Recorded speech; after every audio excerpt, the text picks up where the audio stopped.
అందరికీ నమస్కారం. నేను మీ కిరాకార్పిని. నిన్న జగన్మోహన్ రెడ్డి విశాఖపట్నం నుంచి నర్సీపట్నం వరకు లేనిపోని జనాల్ని విఎఫ్ఎక్స్ గ్రాఫిక్స్ లతో జనాల్ని గుమ్మికూడి ఏదో ఆయన కోసం జనాలందరూ ప్రాణాలు ఇస్తున్నారని క్రియేట్ చేశాడు. ఇప్పుడు ప్రస్తుతం నేను నర్సీపట్నంలో 2019 నుంచి 2024 మధ్యన బాగా నిర్మించాను అని చెప్పుకునే మెడికల్ కాలేజ్ అండ్ హాస్పిటల్ దగ్గర ఉన్నాను. ఇక్కడ మీరు చూస్తే ఆశ్చర్యపోతారు. ఏంటి అంటే 510 కోట్ల రూపాయలతో పూర్తి చేయాల్సినటువంటి మెడికల్ కాలేజ్ అండ్ హాస్పిటల్ కేవలం 10 కోట్ల రూపాయలతో మాత్రమే నిర్మించడం జరిగింది. ఎందుకంటే వాళ్ళకి సంబంధించిన వాళ్ళకి టెండర్లు ఇవ్వడం, వాళ్ళకి బిల్లులు ప్రవేశపెట్టకపోవడం, వాళ్ళు మధ్యలో వెళ్ళిపోవడం కూడా జరిగింది. ఎక్కడ గమనిస్తే ఎవరైనా నిపుణులు కావచ్చు, ఎవరైనా దీని గురించి అవగాహన ఉన్న వాళ్ళు వచ్చినా కూడా ఇది ఎందుకు నిర్మించారు, ఇక్కడ ఉన్న గదులు ఏంటి అని కూడా చెప్పలేనటువంటి పరిస్థితి, షాక్ అవుతారు. ఇక్కడ చూస్తే తుప్పలు, తుప్పు పట్టినటువంటి ఇనుపు రాడ్లు, అరాకొరగా కట్టేటువంటి గోడలు తప్ప ఇది నిర్దేశించుకునే స్థాయిలో అసలు లేదు. హాస్పిటల్ అంటే ఏంటి, కాలేజ్ అంటే ఏంటి, ఇక్కడ ఇన్ పేషెంట్ వార్డ్స్ ఉంటాయి, ఇంటెన్సివ్ కేర్ యూనిట్స్ ఉంటాయి, ల్యాబొరేటరీలు ఉంటాయి, లైబ్రరీలు ఉంటాయి, పార్కింగ్ ఉంటుంది, అంబులెన్స్ సర్వీసెస్ ఉంటుంది, హాస్టల్ ఉంటుంది, క్యాంటీన్ ఉంటుంది, మార్చురీ ఉంటుంది. అదే విధంగా ఇక్కడ అత్యాధునికమైనటువంటి ఎక్విప్మెంట్లు ఉంటాయి, క్లాసెస్ అంటే తరగతి గదులు కూడా ఉంటాయి. అదే విధంగా ఇక్కడ మనం చూసుకున్నట్లయితే అవుట్ పేషెంట్ డిపార్ట్మెంట్ కావచ్చు, మెడికల్ రికార్డు డిపార్ట్మెంట్ కావచ్చు, మెడికల్ ఎడ్యుకేషనల్ యూనిట్ కావచ్చు, అన్ని కూడా ఇక్కడ మనకి కనబడాలి, ఆపరేషన్ థియేటర్ తో సహా. ఇక్కడ గమనించినట్లయితే దేనికి ఏదికి సంబంధించింది అనేది కూడా మనం గుర్తుపట్టలేనంత పరిస్థితిలో కూడా ఇక్కడ ఉండడం జరిగింది. ఓవరాల్ గా ఇటు రెండింటి సముదాయం, హాస్పిటల్ కావచ్చు, కాలేజ్ కావచ్చు, ఏదైనా structure, architecture, administration plus students, staff, equipment, doctors, security, లేకపోతే ఇటు సీసీ కెమెరాలు, ఇవన్నీ కూడా ఇక్కడ ఉండి తీరాలి. కానీ ఏమీ లేవు ఇక్కడ. మీరు గమనించినట్లయితే నిశ్శబ్ద వాతావరణం ఉంది. నిన్న జగన్మోహన్ రెడ్డి ఇక్కడికే వచ్చాడు కాబట్టి జగన్మోహన్ రెడ్డి ఆ రోజుల్లో ఆయన చేసినటువంటి పాపాలు, ఆయనలో ఉన్న లోపాల గురించి నేను ప్రత్యేకంగా చెప్పనక్కర్లేదు. ఒక్కొక్క దాన్ని నేను ప్రత్యేకంగా మీకు చూపిస్తూ వెళ్తూ ఉంటాను. ఒకసారి మీరు గమనించండి, ప్రజలకు కూడా ఇది తెలియాలి. జగన్మోహన్ రెడ్డి కట్టినటువంటి కాలేజీల్లో ఆల్మోస్ట్ పూర్తయినాయి.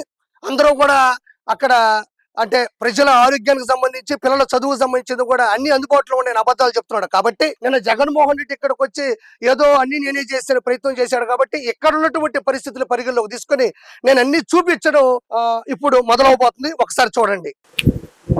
ఇక్కడ గమనించినట్లయితే మరి ఈ ఇనుము, ఈ రాడ్లు ఎప్పుడు పెట్టారో తెలియదు కానీ తుప్పు పట్టిపోయింది, మొత్తం కలర్ వచ్చేస్తా ఉంది. నాకు తెలిసి గట్టి కొడితే ఇనుము మొత్తం ఊడిపోయేటట్టుంది. అంటే ఇప్పుడు ఎప్పుడు కట్టారు, దీన్ని ఎందుకు వదిలేశారు అనే పరిస్థితి అయితే ఇప్పటికీ చెక్కట్లేదు. అదే విధంగా ఈడ కూడా మధ్యలో కూడా ఎత్తు పల్లాలుగా ఉండదు, వర్షపు నీళ్లు కూడా అలా నిలబడిపోయి ఉన్నాయి. 4 ఇటుకలు వేసి, అంత ఇసుకేసి, అంత సిమెంట్ వేసి కట్టి వదిలేశారు తప్ప, అంటే ప్రజలు కూడా ఏదో జగన్మోహన్ రెడ్డి మెడికల్ కాలేజ్ కట్టేస్తా ఉన్నాడు, దాంట్లో హాస్పిటల్ కూడా ఉంటుంది, ప్రజలు అంటే పేదవారి ఆరోగ్యం బాగుపడిపోతా ఉంది, అదే విధంగా పిల్లలు చదువు కూడా అత్యున్నత స్థాయికి వెళ్ళబోతుందని భ్రమింపజేయడానికి ఈ భవనం నిర్మించడానికి ప్రయత్నించాడు తప్ప దానికి సంబంధించినటువంటి పూర్తి నిధులను గాని పూర్తి విధులను కూడా ఆయన ప్రవేశపెట్టలేదు. గమనించినట్లయితే ఎంత పచ్చిక, వెనక వైపుకి వెళ్తే అసలు పూర్తిగా కూడా నిర్మాణం కూడా ముందుకు పోలేదు. అదే విధంగా ఇక్కడ గమనించినట్లయితే ఏదన్నా ఒక స్ట్రక్చర్ ముందుకు తీసుకెళ్తున్నప్పుడు దాన్ని చూడగానే మనకు ఒక అవగాహన వస్తుంది, ఇది ఎందుకు కట్టారు, దేనికి కట్టబోతున్నారు అని. ఇది చూస్తే దేనికి సంబంధించింది అని ఆలోచించే పరిస్థితి కూడా లేకపోవడం అనేది దారుణం. జగన్మోహన్ రెడ్డి అన్నా క్యాంటీన్ ని, అంటే 5 రూపాయలకి అన్నం పెట్టి అన్నా క్యాంటీన్ ని నిలవన ఆపేసినోడు, ప్రజా భవనాన్ని కూల్చేసిన వాడు, ప్రజావేదికని కూల్చేసిన వాడు. అదేవిధంగా టిట్కో ఇల్లు 95% అయిపోతే మరుసటిసారి ఎలక్షన్స్ లో గెలిచినటువంటి జగన్మోహన్ రెడ్డి ఆ తర్వాత కాలంలో ఆ టిట్కో ఇళ్ళని పేదవారికి ఇవ్వకపోగా దాని మీద వైఎస్ఆర్సీపీ కలర్లు వేసాడు తప్ప వాటిని జనాలకు ఇచ్చినటువంటి పరిస్థితి కూడా లేదు. అలాంటి వ్యక్తి, అంటే మాస్కులు ఇవ్వలేదు అని కరోనా సమయంలో ప్రశ్నించినటువంటి డాక్టర్ సుధాకర్ గారిని నన్నే ప్రశ్నిస్తావా, నా బండారాన్నే బయట పెడతావా అని చెప్పేసి పిచ్చివాడిని చేసి నడి రోడ్డు మీద అతని ఆత్మాభిమానాన్ని, ఆత్మవిశ్వాసాన్ని దెబ్బ కొట్టి అతన్ని చంపేసినటువంటి వ్యక్తి జగన్మోహన్ రెడ్డి. అలాంటి వ్యక్తి పేద ప్రజలకు సంబంధించినటువంటి ఆరోగ్య పరిస్థితుల దృష్ట్యా కట్టున్నటువంటి మెడికల్ కాలేజీని ఫినిష్ చేస్తానుకోవడం నిజంగా హాస్యాస్పదం. కాబట్టి మీరు ప్రతి ఒక్కటి చూడండి, ఇక్కడ ఏ ఒక్కటి కూడా మళ్ళీ కట్టాలన్నా కూడా శిథిల వ్యవస్థలో ఉండేటువంటి శిథిల వస్తులో ఉండేటువంటి ఈ పరిస్థితులను చూస్తే చంద్రబాబు నాయుడు గారు ఖచ్చితంగా దీన్ని కొనసాగిస్తారు, పూర్తి చేస్తారు. కానీ ఇది ఎందుకు ఇలా అయింది, దీంట్లో జరిగినటువంటి లూటీ ఏంటి, దీంట్లో జరిగినటువంటి స్కామ్ ఏంది అని ప్రత్యేకంగా తెలుసుకునే కదా మొదలెట్టాలి. కాబట్టి నారా చంద్రబాబు నాయుడు గారు దీనికి సంబంధించినటువంటి ప్రతి పరిస్థితిని క్షుణ్ణంగా దగ్గరకు తీసుకొని ఒక ఇన్వెస్టిగేషన్ టీమును కూడా పంపించే అవకాశం ఉంది. ఇది ప్రజలు ఖచ్చితంగా అవగాహన చేసుకోవాలి. ఇదే కాదండి, నేను మిగతా అరాకొరగా కట్టేటువంటి కొన్ని గోడలు, కొన్ని రూములు మాత్రమే ఇక్కడ ఉన్నాయి. దాదాపు 52 ఎకరాలు. ఇక్కడ చూస్తే నిర్మాణ ఇక్కడ పనులు ఎక్కడా కూడా నాకు కనబడట్లేదు. అంటే ఇందులో హాస్పిటల్ ఉండాలి, కాలేజ్ ఉండాలి, నేను చెప్పినటువంటి వార్డ్స్ ఉండాలి, ఇంటెన్సివ్ కేర్ డిపార్ట్మెంట్స్ ఉండాలి, ఇక్కడ ల్యాబ్ ఉండాలి, ల్యాబొరేటరీలు అన్నీ ఉండాలి కదా. కానీ ఎక్కడ ఏది ఎందుకు ఏ వైపు నుంచి ఉందనేది కూడా మనకు అర్థం కావట్లేదు. కాబట్టి నేను ప్రతి ఒక్కదాన్ని కూడా మీకు అవగాహన కలగాలి. జగన్మోహన్ రెడ్డి ఎలా భ్రమింపజేస్తాడు అనేది కూడా తెలియాలి. కాబట్టి నేను ఇక్కడికి రావడం జరిగింది. జగన్మోహన్ రెడ్డి కూడా నిన్న ఇక్కడికే వచ్చాడు. ఎందుకు వచ్చాడో కూడా ఆయనకే తెలియదు. ఏదో 4 మాటలు మాడేసి కావాలని వర్షంలో తడిచి లేనిపోని మనుషుల్ని పైకి పోగేసుకొని యాక్టింగ్ చేశాడే తప్ప జగన్మోహన్ రెడ్డి ఏమీ చేయలేదనేది నేను మనస్ఫూర్తిగా చెప్తున్నా. నెక్స్ట్ అటువైపుకి మనం వెళ్తే పరిస్థితులు ఎలా ఉన్నాయో చూద్దాం. నేను ఇప్పుడు ఇంకొక వైపు ఉన్నాను. ఏదైనా అలాంటి పరిస్థితి ఇందా చూపించినట్టే, బట్ ఇక్కడ ఎలాంటి పరిస్థితులు ఉన్నాయో ఒకసారి చూపిస్తాను చూడండి. మొత్తం ఎక్కడైతే పూర్తిగా చెరువు అయిపోయింది, ఏదైతే మెడికల్ కాలేజ్ నిర్మించాలనుకున్నారో ఆ భాగం ఈ వైపు అయితే పూర్తిగా నీళ్లు చేరి పాచి పట్టేసి పూర్తిగా ఎక్కడ చెరువు అయిపోయింది. ఎక్కడైతే కొన్ని ఇటుకలు ఎంత బలంగా కట్టించాడంటే జగన్మోహన్ రెడ్డి మాటల్లో బలం ఉన్నట్టు యాక్టింగ్ చేస్తాడు, కానీ ఎక్కడ ఉన్నటువంటి ఇటుకలు కానీ కొన్ని రాలిపోవడం జరిగింది. పైనుండే పెచ్చులు కూడా ఊడిపోవడం జరిగింది. అక్కడక్కడ కొన్ని రేకులు ఉన్నాయి. ఏది కూడా అసంపూర్తిగా ఉంది, కానీ ఏది పూర్తి అవ్వలేదన్నమాట. చెట్లు చూస్తే బీభత్సంగా ముందుకు వచ్చేసాయి. ఇక్కడ చూస్తే ఏదో అంటే పాపము ఆ టెండర్లు వేసిన వాళ్ళు ఎవరైతే ఉన్నారో వాళ్ళకు కూడా పూర్తి డబ్బులు ఇవ్వకపోగా వాళ్ళు ఇబ్బంది పడుతున్నారు. ఇప్పుడు వచ్చినటువంటి కూటమి ప్రభుత్వం వచ్చి ఇవ్వడం జరిగింది. నేను జగన్మోహన్ రెడ్డిని సూటిగా ప్రశ్నిస్తున్నా. కడుపు తొలుక్కుపోతుంది. ఇక్కడ ఎంతో మంది పిల్లల భవిష్యత్తు, ఎంతో మంది ఆరోగ్యాలని నయం చేసేటువంటి కేంద్రం ఇది. దీన్ని నువ్వు ఈ విధంగా చేసావంటే కళ్ళలో నీళ్లు వచ్చేస్తా ఉన్నాయి. జగన్మోహన్ రెడ్డి నేను సూటిగా ప్రశ్నిస్తా ఉన్నా. ఈ రోజు ఆంధ్రప్రదేశ్ వ్యాప్తంగా 26 జిల్లాల్లో ప్రతి జిల్లాల్లో కేంద్రంగా ప్రభుత్వ స్థలాన్ని 30 కోట్ల నుంచి 40 కోట్లు విలువ చేసే ఒక్కొక్క ఎకరా భూమిని కేవలం 33 సంవత్సరాలకి, అంటే సంవత్సరానికి 1000 రూపాయల లెక్కన లీజుకు రాయించుకొని అదే ప్రజల డబ్బుతో అతిపెద్ద కార్యాలయాలు నిర్మించుకున్నావు. కానీ పిల్లల చదువుకు ఉపయోగపడేది, ప్రజల ఆరోగ్యానికి అందుబాటులో ఉండేటువంటి దీన్ని ఎందుకు నువ్వు పూర్తి చేయలేకపోయినావు? ఎందుకంటే నీకు ఎవరో బాగుపడడం ఇష్టం లేదు కాబట్టి. అదే విధంగా కేవలం నీ కుటుంబ స్వార్థం కోసం, సుఖ సంతోషాల కోసం, ఆనందం కోసం, వాళ్ళకి ఇచ్చిన మాట కోసం అత్యంత ప్రాచీనమైనటువంటి ఋషికొండని బోడుగుండు కొట్టి 500 కోట్ల రూపాయలతో కేవలం 3 గదులే ఉండేటట్టు కట్టించావు. కానీ పిల్లల చదువులకి, పేద ప్రజల ఆరోగ్యానికి అందుబాటులో ఉండేటువంటి ఈ Narsipatnam medical college and hospital ఎందుకు పూర్తి చేయలేదు? ఈ విషయం పక్కన పెడితే కేవలం ఎగ్గపొప్పలకే 3,50,00,000 రూపాయలు ఖర్చు పెట్టించిన నువ్వు పిల్లల చదువులకి, పేద ప్రజల ఆరోగ్యానికి అందుబాటులో ఉండేటువంటి దీన్ని ఎందుకు పూర్తి చేయలేకపోయినావు? ఎలుకలు పట్టడానికే 1,36,00,000 రూపాయలు ఖర్చు చూపించిన నువ్వు పిల్లల చదువులకి, పేద ప్రజల ఆరోగ్యానికి అందుబాటులో ఉండేటువంటి దీన్ని ఎందుకు పూర్తి చేయలేదని ఈ రోజు నేను ప్రశ్నిస్తున్నా. అదే విధంగా పెన్నులకి, పేపర్లకి 9,84,00,000 రూపాయలు ఖర్చు చూపించిన నువ్వు దీన్ని ఎందుకు పూర్తి చేయలేదని ఈ రోజు నేను ప్రశ్నిస్తా ఉన్నా. కేవలం నీకు భయం, అత్యంత భయపడి తాడేపల్లి ప్యాలెస్ చుట్టూ ఇండియాలో ఉండే ఇనుమంతా తీసుకొని వచ్చి 12,85,00,000 రూపాయలు ప్రజల డబ్బుని ఖర్చుగా చూపించిన నువ్వు ఈ నర్సీపట్నం మెడికల్ కాలేజీని ఎందుకు పూర్తి చేయలేదని ఈ రోజు ప్రశ్నిస్తా ఉన్నా. ఎందుకంటే అవన్నీ నువ్వు తినడానికి, నువ్వు తిరగడానికి, నువ్వు తాగడానికి, నువ్వు ఉండడానికి, నువ్వు బతకడానికి, నీ లగ్జరీ లైఫ్ కి నువ్వు ఏదో రాజసంగా ఉండడానికి, నీ అంత రాజపాలన అని చెప్పుకోవడానికి చేసావు తప్ప ఈ రోజు ఇక్కడ గమనించినట్లయితే ఇక్కడ పక్కన కూడా మెట్లు ఉన్నాయి. పైన ఎక్కడ చూసినప్పటికీ కూడా చెక్కలు మొక్కలైపోయి పెచ్చులు రాలిపోయి ఉన్నాయి తప్ప ఎక్కడెక్కడా కూడా నువ్వు పూర్తి చేసిన పరిస్థితులు కూడా లేవు. ఎందుకు పూర్తి చేయలేదు అంటే కేవలం పూర్తి చేస్తున్నట్టు కాదు, నేను మొదలు పెట్టాను జనాలు నమ్మించడానికి చేసావు తప్ప ఇది 100%. అందుకే నీకు 11 సీట్లు ఇచ్చారని నేను మనస్ఫూర్తిగా చెప్తున్నాను నీకంతే. ఎక్కడ పరిస్థితులు గమనించినట్లయితే చెక్కలు చూడండి, ఆడ మొక్కలుగా పడిపోయి ఉన్నాయి. ఇది ఎందుకు కట్టాడో అర్థం కావడం లేదు. ఎక్కడ కూడా ఇంకా గమనించినట్లయితే చిన్న చిన్న గదులు ఉన్నాయి, వాటి స్ట్రక్చర్ కానీ వాటి నిర్మాణం ఏంటి అర్థం కావట్లేదు. ఇక్కడ మాత్రం ఖాళీ ప్రదేశం ఉంది. ఇక్కడ రేకులు, ఇనుప మొక్కలు, చెక్కలు, తుప్పలు తప్ప ఇక్కడ ఎటువంటి పని కూడా జరగలేదు. అంటే నేనేమంటానంటే ఈ 52 ఎకరాల్లో 610 పడకల ఆసుపత్రి ఇది నిర్మాణం కానీ పూర్తి అయి ఉంటే ఎంతో మందికి జీవనోపాధి ఉండేది, చాలా మంది ఆరోగ్యం కుదుట పడేది, చాలా మంది పిల్లలు చదువుకొని కూడా మంచి డాక్టర్లు కూడా అయి ఉండేవాళ్ళు.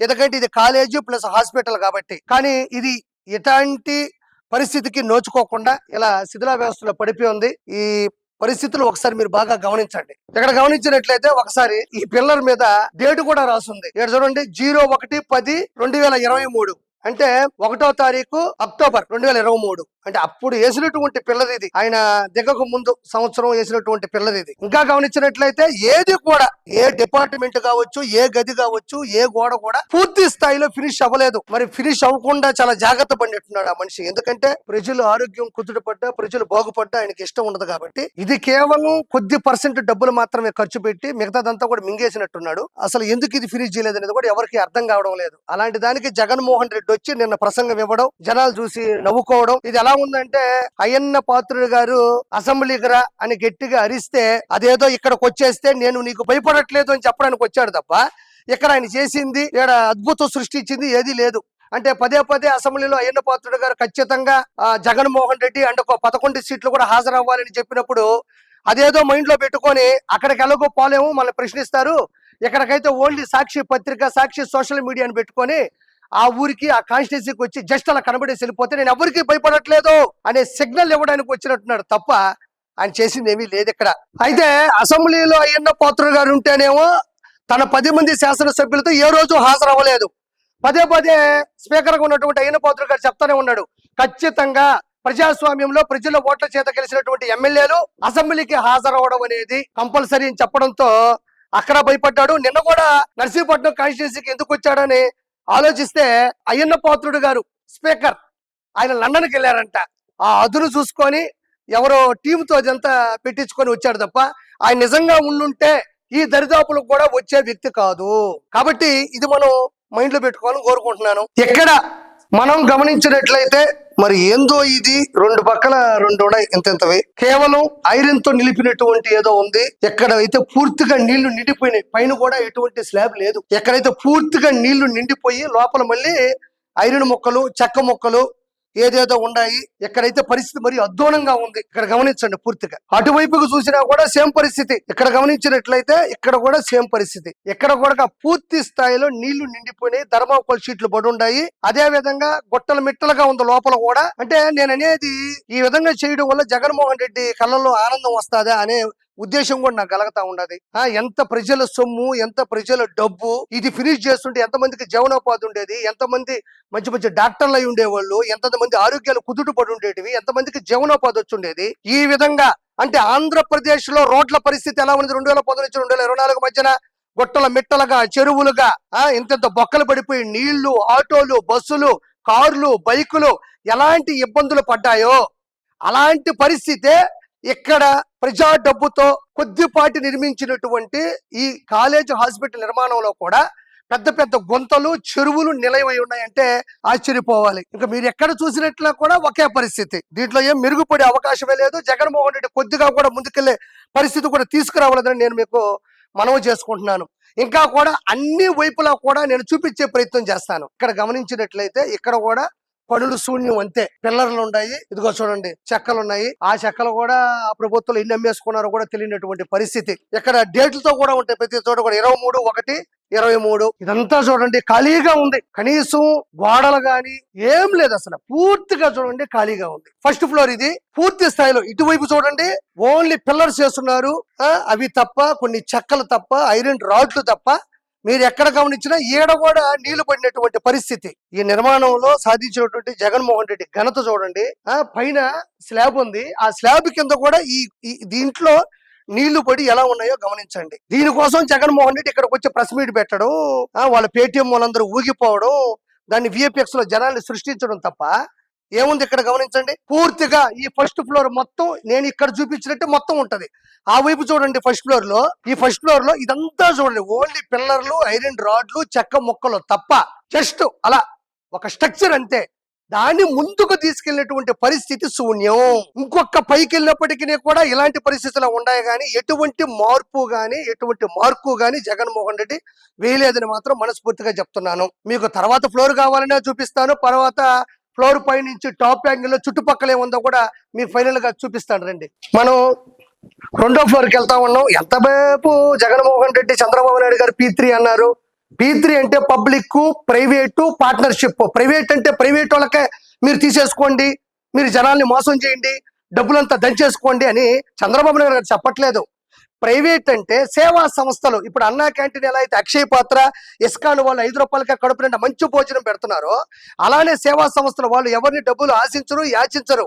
వాళ్ళు సహృదయంతో మంచి స్థాయిలో రూపాయి ఆశించకుండా పనిచేస్తారు. కాబట్టి అలాంటి సేవా సంస్థలకు ఇస్తున్నారు తప్ప ప్రైవేటీకరణ అంటే దీన్ని తీసుకెళ్లి వాళ్ళ చేతుల్లో పెట్టేయట్లేదు. కేవలం చంద్రబాబు నాయుడు గారు స్థలాన్ని కేటాయించి నిర్వహణ విభాగాలు ఎక్విప్మెంట్ మొత్తం వాళ్ళు తీసుకొని వచ్చి ఇక్కడ పెడితే అంటే పూర్తి అజమాయిషీతనం ఓన్లీ గవర్నమెంట్ కే ఉంటాయి. కానీ ఫర్ ఎగ్జాంపుల్ చెప్పాలంటే మనం రోడ్లు ఇప్పిస్తాం, ఆ రోడ్లు ప్రైవేట్ వాళ్ళకి ఏమని చెప్తాం, అంత మాత్రాన ఆ రోడ్లను ప్రైవేట్ వాళ్ళు అయిపోవు. దాని మీద పూర్తి నిఘా గాని గవర్నమెంట్ గా ఉంటుంది. ప్రైవేట్ అంటే ప్రైవేటీకరణ చేసేసి జనాలు మోసం చేయాలని నారా చంద్రబాబు నాయుడు గారికి లేదు. ఆ జగన్మోహన్ రెడ్డికి ఆ విషయం తెలుసో తెలియదో నాకు తెలియదు. కానీ ఇక్కడ గమనించండి, పూర్తిగా చెక్కలు తీసుకొచ్చి పెట్టారు. ఇవి నాకు తెలిసి భవిష్యత్తులో ఉపయోగపడే పరిస్థితుల్లో కూడా లేవు. చూడండి, ఈ చెక్కలని తీసుకొచ్చి ఇలా వేశారు. గ్రౌండ్ లో ఏదుందో, ఫస్ట్ ఫ్లోర్ లో ఏదుందో, సెకండ్ ఫ్లోర్ లో కూడా యాజ్ ఇట్ ఈజ్ గా పిల్లర్లు వేశారు. ఇదిగోండి ఇలా ఉన్నాయి అంతే. జనాల్ని మోసం చేసే తత్వం ఇదే కాదండి. దాదాపు ఆయన కట్టారనుకుంటున్నటువంటి అన్ని మెడికల్ కాలేజీల్లో కూడా ఇలాంటి పరిస్థితి. పూర్తి పడకలు లేవు, దాంతో పాటు ఎక్విప్మెంట్ లేదు, దాంతో పాటు స్టూడెంట్స్ లేరు, దాంతో పాటు ఎలాంటి పరిస్థితులు కూడా అక్కడ నెలకొనలేదు. మనం ఇప్పుడు రెండో ఫ్లోర్ లో ఉన్నాం. రెండో ఫ్లోర్ లో అటువైపు స్లాబ్ వేయడం జరిగింది. గమనించినట్లయితే అక్కడ స్లాబ్ వేశారు. మళ్ళీ అక్కడ చెక్కలు ఉన్నాయి, ఇనుప రాడ్లు ఉన్నాయి, మొక్కలు ఉన్నాయి, నీళ్లు నిలవై ఉన్నాయి. అక్కడ దారుణాతి దారుణమైనటువంటి పరిస్థితులు కూడా ఉన్నాయి. ఒకసారి ఇటువైపు చూసినప్పటికీ కూడా స్లాబ్ వేయడం జరిగింది. రెండు అటువైపు ఇటువైపు అద్దంలో చూసుకున్నట్టే. ఇక్కడ మనం ఆలోచించాల్సిన విషయం ఏంటంటే, ఈ మధ్యలో ఉంది కదా, దీనికైతే పైన స్లాబ్ కూడా లేదు. ఎలాంటి బిల్డర్ని తీసుకొని వచ్చినా కూడా ఆశ్చర్యపోతాడు దీన్ని చూస్తే. ఆంధ్రప్రదేశ్ లో ఒకప్పుడు ఇలాంటి ముఖ్యమంత్రి ఉండేవాడా అని ఆశ్చర్యపోతారు. అదేమో అటు, ఇది ఇటు, మధ్యలో ఇటు. ఒకసారి గమనించినట్లయితే ఇక్కడ చూడండి, ఈ ఐరన్ గాని, ఈ రాడ్లు గాని తుప్పు పట్టిపోయి ఆ రానున్న రోజుల్లో భవిష్యత్తులో చంద్రబాబు నాయుడు గారు దీన్ని ఫినిష్ చేద్దాం అనుకున్నా కూడా ఇందులో ఏ వస్తువు గాని, ఏ పరికరం గాని, ఏ ఇనుము గాని, ఏ ఇటుక గాని పనికొచ్చే పరిస్థితి అసలు లేదు. అయితే నేను ఇక్కడ ప్రముఖంగా ఒకటి చెప్పాలి జగన్మోహన్ రెడ్డికి. నువ్వు అప్పట్లో ఏ గ్రేడ్ అంటే 108 జీవో పాస్ చేసావు. ఏ గ్రేడ్ లో ఉండే ఫ్రీ సీట్లు 42.5 చేస్తే ఈరోజు చంద్రబాబు నాయుడు గారు దాన్ని 50% చేశారు. నువ్వు సెల్ఫ్ ఫైనాన్స్ 12 లక్షల రూపాయలు, ఎన్ఆర్ఐ కోటా కింద 20 లక్షల రూపాయలు, ఆల్ ఇండియా కోటా కింద 30 లక్షల రూపాయలు దంచాలనుకుంటే ఈ రోజు 30 లక్షల రూపాయలు ఉండే ఆల్ ఇండియా కోటాని చంద్రబాబు నాయుడు గారు తీసేశారు. మిగతా అన్ని విషయాల్లో కూడా ఆయన పూర్తిగా ఆలోచించి అందరికి న్యాయం చేసేలా ముందుకు వెళ్తా ఉన్నాడు. కాబట్టి మొన్న అయ్యన్న పాత్రుడు గారు నిన్ను అడిగారు, ఎన్ఎంసి నేషనల్ మెడికల్ కమిషన్ సంబంధించినటువంటి ఆమోదం, ఆ పత్రం ఏదైతే ఆమోదం అనుమతి ఉన్నటువంటి పత్రం తీసుకురావయ్యా అంటే నేను ఇక్కడ పరిగెత్తుకుంటా వచ్చి ఏదో కలెక్టర్ పెట్టానంట సంతకం. కలెక్టర్కి అంటే ఎన్ఎంసీకి సంబంధం ఏముంది? ప్రైవేట్ గా కలెక్టర్ దగ్గరికి వెళ్ళి నువ్వు పెట్టించుకున్నటువంటి సంతకానికి దీనికి ఏ సంబంధం ఉంటది? అంటే ప్రజల్ని ఎన్నిసార్లు మోసం చేద్దాం అనుకుంటావు? ప్రజల్ని ఆ విధంగా మోసం చేపట్టే కదా మొన్న నీకు 11 ఇచ్చారు. మళ్ళీ ప్రత్యక్షంగా చూడాలి అంటే ఇంతకన్నా ఏముంది నువ్వు చేసినటువంటి మోసం? ఏ పక్కన మెడికల్ కాలేజీలు ఫినిష్ చేస్తావు, ఎవరికి జీవనోపాధి కల్పించావు, ఎంతమంది స్టూడెంట్స్ ని డాక్టర్లు చేసావు, ఎంతమంది ఆరోగ్యాలని రక్షించావు, సొంత చెల్లినే కన్న తల్లినే బయటపడేసినోడివి, బాబాయినే పైకి పంపినోడివి, రక్త సంబంధాన్ని కాలదన్నిన నువ్వు ఈ రోజు బడుగు బలహీన ప్రజల ఆరోగ్యాన్ని రక్షించేటువంటి ఇలాంటి మెడికల్ కాలేజెస్ ఎందుకు పూర్తి చేస్తామని ఈ రోజు నేను కాదు ప్రజలు సూటిగా నిన్ను ప్రశ్నిస్తున్నారు. కాబట్టి ప్రజలందరూ కూడా ఒక అవగాహన ఉండాలి. P3 ద్వారా చంద్రబాబు నాయుడు గారు పూర్తి స్థాయిలో ప్రైవేటీకరణ చెయ్యట్లేదు. స్థలాలు కేటాయించి నిర్వహణ, పూర్తి స్థాయి పర్యవేక్షణ కూడా చంద్రబాబు నాయుడు గారి కూటమి ప్రభుత్వం చూస్తూ అందరికీ అత్యున్నత స్థాయిలో ఉంటుంది. ఎప్పటికీ అన్నదాత సుఖీభవ, తల్లికి వందనం, స్త్రీ శక్తి, మెగా డిఎస్సి, అన్నా క్యాంటీన్లు, హంద్రీ నీవా జలాలు, అర్హులైన ఆటోలకు 15,000 కోట్ల రూపాయలు చెప్పినట్టుగా చంద్రబాబు నాయుడు గారు అన్ని విషయాల్లో చేసుకుంటూ వెళ్తున్నాడు అనేది ఎంత నిజమో ఈ మెడికల్ కాలేజీలో కూడా అత్యున్నత స్థాయిలో తీసుకెళ్లి చంద్రబాబు నాయుడు గారు పూర్తి స్థాయిలో మీకు న్యాయం చేస్తాడు అన్నది నిజం. ఇంకా జగన్మోహన్ రెడ్డి నమ్మే పరిస్థితిలో ఎవరు లేరు. గుడ్ బాయ్ జగన్మోహన్ రెడ్డి అంటారు చాలు. మనం మొదట ఒకటి చూపించాను, అదైతే ఇనుప రాడ్లతో అంత ఇటుకలతో ఉంది. రెండోది ఇది G+2, దీని స్ట్రక్చర్ చూపించాను నేను. పక్కనే ఇంకో భవనం ఉంది, ఇదైతే G+1 అంటే గ్రౌండ్ +1 ఉంది, దానికి స్లాబ్ కూడా లేదు. అదే ఇనుప రాడ్లు వదిలేస్తున్నారు సేమ్ అంతే. అదైతే అటు ఇటు కాకుండా పోయింది అంతే. అది అలా ఉంది అంతే. మరి దేనికి దాన్ని చేశారు? అది ఏ విభాగానికి సంబంధించింది? కాలేజీకి సంబంధించిందా, హాస్పిటల్కి సంబంధించిందా? కిందేమో ఇది పెయింట్ డబ్బాలు ఉన్నాయి, అక్కడేమో అదే విధంగా చెక్కలు, అదే విధంగా చెట్లు ఉన్నాయి. అంటే ఏమనుకోవాలో అర్థం కావడంలే. అది కూడా ఒకసారి మీకు డ్రోన్ విజువల్స్ కూడా చూపిస్తాను. ఒక రకంగా కనబడేది ఈ రెండే, మిగతా అయితే కొంచెం కింద పునాదులేసి వదిలేశారు అంతే అనాథల్లాగా. ఇవి రెండు కొంచెం, ఇది G+2, ఇది ఇదే విధంగా ఉంది, అది మాత్రం G+1 అంతే. ఇంకా పైన ఐరన్లు అట్టున్నాయి తప్ప మీరు పూర్తిగా గమనించినట్లయితే ఎట్టి పరిస్థితుల్లో కూడా అది కూడా ముందుకు పోలేదు. కావాలంటే మీకు విజువల్స్ చూపిస్తాను, ఒకసారి చూడండి. కేవలం 1.5 సంవత్సరంలోనే ఋషికొండ మీద నీ కుటుంబ స్వార్థం కోసం, నీ సొంత సుఖాల సంతోషాల కోసం, ఆనందాల కోసం కేవలం 1.5 సంవత్సరాల్లోనే ఋషికొండ మీద ప్యాలెస్ ని నిర్మించుకున్న నువ్వు ఈ మెడికల్ కాలేజీని ఎందుకు పూర్తి చేయలేదు గత 5 సంవత్సరాల కాలంలో? ఈ రోజు ప్రజలు ప్రశ్నిస్తున్నారు, నేను కాదు ప్రశ్నించేది. అంటే నీ స్వార్థం కోసం, నీ కుటుంబ ఆనందం కోసం ఎంతకైనా దిగజారిపోయి ఎలాంటి ప్రసిద్ధి చెందినటువంటి కొండలనైనా ప్రజల డబ్బునైనా కొల్లగొడతావు గాని ప్రజలకు చేయాల్సినటువంటి మంచిని మాత్రం కాల్తో దంతామని ప్రత్యేకంగా చెప్పనక్కర్లేదు. గతంలో కూడా వచ్చి రాగానే ప్రజావేదికను కూల్చేశావు, 5 రూపాయలకి అన్నం పెట్టి అన్నా క్యాంటీన్లు ముయించేశావు, టిట్కో ఇళ్లని పూర్తిగా ఆపేశావు. ఇక నీ గురించి, నీ మానసిక స్థితిని గురించి ప్రత్యేకంగా చెప్పనక్కర్లేదు. దానికి ప్రత్యక్ష ఉదాహరణే నర్సీపట్నంలో ఉండేటువంటి ఈ మెడికల్ కాలేజ్ అండ్ హాస్పిటల్ నిర్మాణమే. కాబట్టి ప్రజలారా, దీని మీద పూర్తి అవగాహన కావాలని నేను ఎంతో దూరం వచ్చాను. కాబట్టి దయచేసి అర్థం చేసుకొని మనస్ఫూర్తిగా కోరుకుంటున్నాను.